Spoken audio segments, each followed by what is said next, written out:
নমস্কার বন্ধুরা, আমি সৌমনা চলে এসেছি নতুন গল্প নিয়ে। আজকের গল্প শীর্ষেন্দু মুখোপাধ্যায়ের লেখা ভৌত চশমা। তো বন্ধুরা, শুরু করা যাক আজকের গল্প।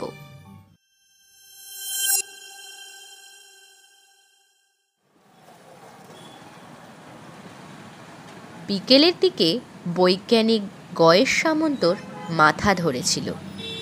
মাথা ধরার আর দোষ কি? সারাদিন তিনি তাপহীন আগুন নিয়ে গবেষণা করেছেন। এখনও জিনিসটা তার ধোয়া ছোঁয়ার মধ্যে আসেনি, কিন্তু মনে হচ্ছে হবে পৃথিবীতে। শুধু পৃথিবীতেই বা কেন, সারা বিশ্বজগতে একটা বিশাল বিপ্লব ঘটে যাবে তাহলে। অবশ্য তাপহীন আগুনে রান্না করা যাবে কি না তা এখনো বলা যাচ্ছে না। তবে আলো জ্বলবে, যেমন জোনাকি পোকার আলো, যেমন বিড়ালের বা গরুর চোখের আলো, যেমন কিনা হাত ঘড়ির ডায়ালের আলো।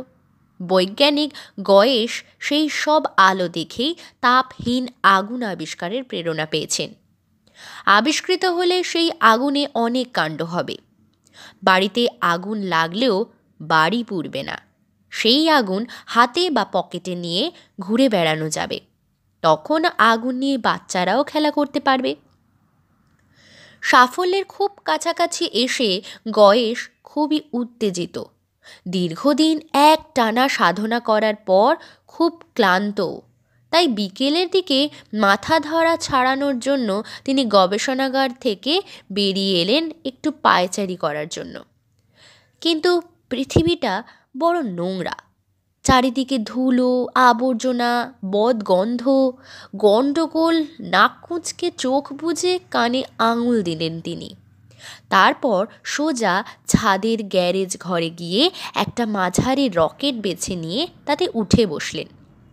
শো করে চলে এলেন চাঁদে। এই জায়গাটায় এখনও তেমন ভিড়ভাট্টা নেই।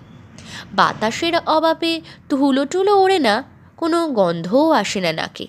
তবে এখানেও হরেক রকম গবেষণাগার হয়েছে।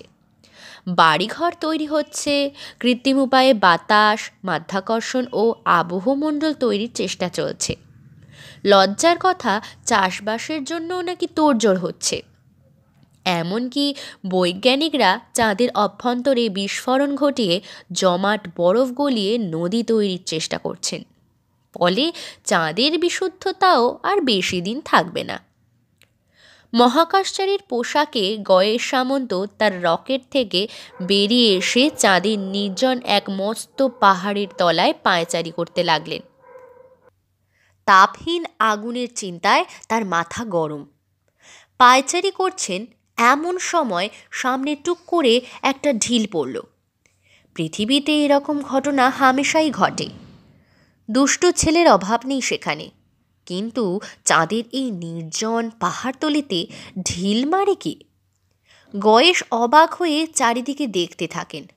হঠাৎ নজরে পড়ল মাটি থেকে হাত বিশেক ওপরে একটা গামলার মতন বিচ্ছিরি চেহারার শূন্য যান থেকে বৈজ্ঞানিক হারাধন খাঁড়া উঁকি মেরে তাকে দেখছে এবং ফিক করে হাসছে। হারাধনকে দু চোখে দেখতে পারে না গয়েশ। হারাধন জলগ্রহ নেপচুনে হাইড্রোইলেকট্রিক প্ল্যান্ট বানিয়ে সেখান থেকে প্রজেক্টরের সাহায্যে পৃথিবীতে অঢেল বিদ্যুৎ সরবরাহের ব্যবস্থা করেছে। খুব রবরবা তার। গয়েশ বিরক্ত হলেও ভদ্রতার খাতিরে হারাধনের দিকে চেয়ে একটু হাসলেন। হারাধন তার গামলাটা নামিয়ে আনল। মহাকাশচারীর বর্মের মতন পোশাক পরা অবস্থাতেও হারাধন তার ঘাড় চুলকোবার একটা ব্যর্থ চেষ্টা করতে করতে গামলা থেকে মাটিতে নেমে এসে স্পিকিং টিউবের ভেতর দিয়ে বলল, কখন থেকে পোশাকের মধ্যে একটা ছাড় পোকা ঢুকে রয়েছে, জ্বালিয়ে খেলে। গয়েশ তার কথা বলা যন্ত্রের ভেতর দিয়ে বললেন, স্পেস শ্যুটে আজকাল বড্ড ছাড় পোকা হচ্ছে, আমাকেও প্রায়ই কামড়াচ্ছে। একজন মার্কিন সায়েন্টিস্ট সেদিন দুঃখ করে বলেছিলেন তার একটা শখের স্পেস স্যুট নাকি উই পোকায় খেয়ে ফুটো করেছে, আর একটায় কাঁকড়া বিছে বাসা বেঁধেছে। বোঝো কাণ্ড। হারাধন একটা দীর্ঘশ্বাস ছেড়ে বলল, শুধু তাই নয়, উফ, পোকাগুলোকে কিছুতেই মারাও যাচ্ছে না। সবচেয়ে কড়া পোকা মারার ওষুধ দিয়েও কাজ হচ্ছে না, ভারী মুশকিল। পোকামাকড়ের কথা কিছুক্ষণ গম্ভীরভাবে আলোচনা করলেন দুজনে। তারপর হারাধন বলল, আজ বড় খাটুনি হলো গেল গয়েসদা। নেপচুনে যন্ত্রপাতির কিছু গণ্ডগোল ছিল। সেই রাত 12টা থেকে সারা দিন, এখনও হাত মুখ ধোয়ার সময় পাইনি। গয়েশ আঁতকে উঠে বলল, হাত মুখ কি চাঁদের জল দিয়ে ধোবে নাকি? সর্বনাশ, এখানকার জল কিন্তু ভীষণ ভারী, বিচ্ছিরি সব মিনারেল রয়েছে এই জলে। হারাধন হেসে বলে, আরে না, আমি প্লুটো থেকে হাত মুখ ধোয়ার বা স্নান করার জল আনি। গয়েশ উদ্বিগ্ন হয়ে বলেন, খাও কোন জল? নেপচুন, ও ছাড়া অন্য জল সহ্যই হয় না। আমাশা হয়। গয়েশ ম্লান মুখে বলেন, আমারও। নেপচুনের জলে শুনেছি অনেক ট্রেস এলিমেন্ট আছে। আমার জন্য খানিকটা পাঠিয়ে দিও তো, পেটটা কয়েকদিন ধরেই বড় ভুটভাট করছে। হারাধন ম্লান মুখে বলে, ভুটভাটের কথা আর বলো না দাদা, আমিও এই ভুটভাটের রুগী। তারা কিছুক্ষণ পেটের গোলমাল আর জলবায়ু নিয়ে কথা বললেন।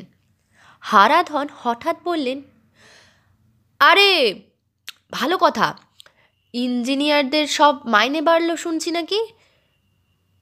বিরস মুখে গয়েশ বললেন, শুনছি তো তাই। তো আমাদের সায়েন্টিস্টদের ব্যাপারে কোনো ব্যবস্থা হলো না? তাহলে এবারেও? কই আর হলো। এ ভারী অন্যায় গয়েশদা। তোমাকে এই বলে রাখছি, সরকার যদি সায়েন্টিস্টদের সঙ্গে সমান মতন ব্যবহার করে তবে কিন্তু তারা ধর্মঘট করতে বাধ্য হবে। এবার স্পেস সায়েন্সের জন্য নোবেল প্রাইজ কাকে দিয়েছে জানো? না। গয়েশ খুব সতর্ক গলায় বলেন, আসলে তিনি শুনেছেন ডিসেম্বর মাসের আগে যদি তিনি তাপহীন আগুন আবিষ্কার করতে পারেন তবে নোবেল প্রাইজ তাকেই দেওয়া হবে। মহাকাশযানে ব্যবহারের জন্য তাপহীন আগুনের বড়ই দরকার। এবার তারা কিছুক্ষণ বেতন বৃদ্ধি এবং প্রাইজ নিয়ে কথাবার্তা চালালেন। তারপর হারাধন তার গামলার মতো শূন্য যানে চড়ে চলে গেলেন হাত পা ধুয়ে বিশ্রাম নিতে। চাঁদ থেকে আকাশের রং ঘোর কালো দেখায়। গয়েশ অন্যমনস্কভাবে আকাশের দিকে চেয়ে রইলেন। নিকষ কালো আকাশে প্রচণ্ড সেজে সূর্য জ্বলছে। আগুনকে তাপহীন করার পদ্ধতি যদি তিনি আবিষ্কার করতে পারেন তাহলে একদিন সূর্যের তাপকেও নিয়ন্ত্রণ করা অসম্ভব হবে না। ভ্রুকুচকে এইসব ভাবতে ভাবতে আর অবিরল পায়চারি করতে করতে তার একটু খিদে পেল। গয়েশের রকেটটা ঊর্ধ্বমুখী হয়ে দাঁড়িয়ে রয়েছে। রকেটের গায়ে চৌম্বক খিল দিয়ে একটা চমৎকার হালকা কাঁচতর শূন্য যান লাগানো, দেখতে অনেকটা পিরিচের মতন। গয়েশ পিরিচটা খুলে উঠে বসলেন। চোখের পলকে তাদের গবেষণাগারের কাছে লোকবসতির মধ্যে এসে নামলেন। ঢুকলেন মাটির তলার ক্যান্টিনে। এখানে কৃত্রিম আবহমণ্ডল থাকায় স্পেস স্যুট খুলে ফেললেন গয়েশ। জল ছুলেন না। একটা রশ্মিযন্ত্রের কাছে গিয়ে সুইচ টিপে নানান রকম রশ্মি দিয়ে হাত মুখ জীবাণুমুক্ত করলেন। তারপর মস্ত হলঘরে গিয়ে বসলেন। হলঘরে একেবারে ফাঁকা, তবে প্রায় সিকি মাইল লম্বা হলের একেবারে শেষ প্রান্তে বুড়ো বৈজ্ঞানিক সাধন হাজরা বসে আপন মনে বিড়বিড় করছেন। ব্যর্থ ও উন্মাদ বৈজ্ঞানিকতার যে তালিকাটা গত বছর বেরিয়েছে তাতে সাধনের নাম সবার ওপরে। লোকটা খুব সাংঘাতিক কিছু আবিষ্কার করার জন্য খুব গোপনে গবেষণা চালাচ্ছিল, আর সেই গবেষণা করতে করতেই কেমন যেন পাগলাটে আর একচোরা স্বভাবের হয়ে গেল।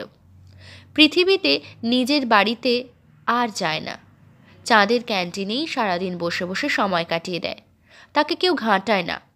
গয়েশ বসতেই বেশ স্মার্ট চেহারার একটা রোবট বেয়ারা এসে টেবিলটা একটা ভ্যাকিউম যন্ত্রে পরিষ্কার করে দিয়ে বলল, কি খাবেন?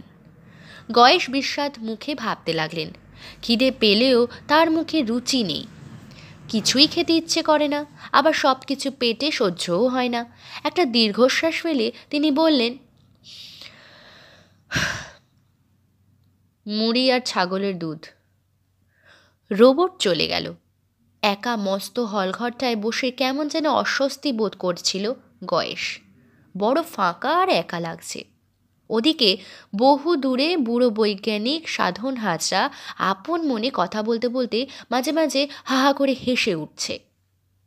একবার সেদিকে তাকিয়ে দেখছেন গয়েশ। হঠাৎ একবার চোখে চোখ পড়তেই সাধন হাজরা হাতছানি দিয়ে ডাকল গয়েশকে। একটু দোনোমনো করে গয়েশ উঠলেন। ভাবলেন, পাগল হোক খ্যাপা হোক, একজন সঙ্গী তো বটে। কাছে গিয়ে বসতেই সাধন গয়েশের কানে কানে বলল, কাল অবশেষে জিনিসটা আবিষ্কার করেছি। গয়েশ বললেন, কি? একটা চশমা। এটার নাম হলো ভৌত চশমা। বলে সাধন পকেট থেকে একটা চশমার খাপ বের করে চশমাটা খুলে টেবিলে রাখে। গয়েশ দেখলেন চশমাটায় নানান রকম ক্ষুদে যন্ত্রপাতি লাগানো। কাঁচটা গাঢ় কালো। সাধন ফিসফিস করে বলল, দেখবে? গয়েশ অবাক হয়ে বললেন, কি? সাধন বলে, বহুদিন ধরেই টের পাচ্ছি যে তেনারা আছেন, কিন্তু পৃথিবীর মানুষ যত সব বৈজ্ঞানিকদের পাল্লায় পড়ে কিছুতেই ব্যাপারটা বিশ্বাস করতে চাইতো না। তখনই ঠিক করেছিলুম যেমন করে তোকে একটা এমন যন্ত্র বের করতে হবে যা দিয়ে তেনাদের চাক্ষুষ দেখা যায়। তখন তো আর অবিশ্বাস করতে পারবে না। এতদিনে বের করেছি, দেখবে দেখবে। গয়েশ ব্যাপারটা ভালো করে বোঝবার আগেই হঠাৎ সাধন চশমাটা তুলে খপ করে পরিয়ে দেয় গয়েশকে। চশমাটাও এমন বেদরা যে চোখে বসে যেন আঠা হয়ে লেগে গেল। প্রথমটায় গয়েশ কিছুই দেখতে পেলেন না, অন্ধকার ছাড়া। তারপর দেখেন তার চারধারে হলঘরটা যেন একটা কালচে আলোয় ভরে উঠল, কিংবা ঠিক আলোও নয়, অনেকটা এক্সরের মতন যেন দেখা যাচ্ছে। সব কিছু দেখতে দেখতে হঠাৎ ভীষণ আঁতকে ওঠেন গয়েশ। এ কি? ফাঁকা হলঘরটা যে লোকে ভর্তি। শুধু ভর্তি নয়, একেবারে কিচকিচ করছে ঠাসাঠাসি সব মানুষ। শুধু মেঝেতে নয়, শূন্যে একেবারে সিলিং পর্যন্ত একের ঘাড়ে আর একজন চেপে বসে আছে।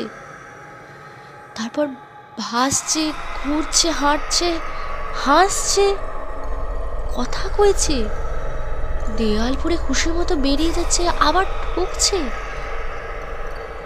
গয়েশ চেঁচিয়ে উঠলেন, এ কি? এরা কারা? কানের কাছে সাধন ফিসফিস করে বলল,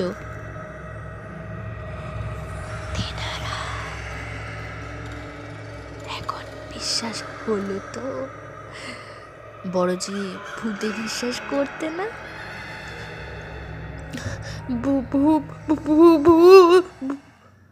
বলে কোনো রকমে অজ্ঞান হতে হতে নিজেকে সামলে নিলেন গয়েশ। চশমাটা এক হোঁচকা টানে খুলে লাফিয়ে উঠে প্রাণপণে ছুটলেন হলঘরের দরজার দিকে।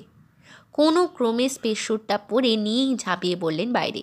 পিরিচে উঠে বিদ্যুৎ বেগে চালিয়ে দিলেন সেটা রকেটের দিকে। আর সারাক্ষণ বড় বড় চোখ চেয়ে বিল গলায় বলতে লাগলেন,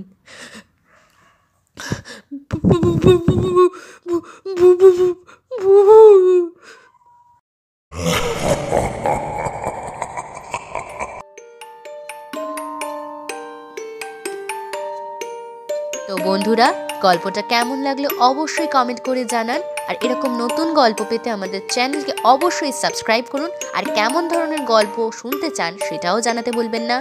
প্রচুর শেয়ার করুন এবং লাইক করুন। আবার নতুন গল্প নিয়ে আসবো নেক্সট এপিসোডে।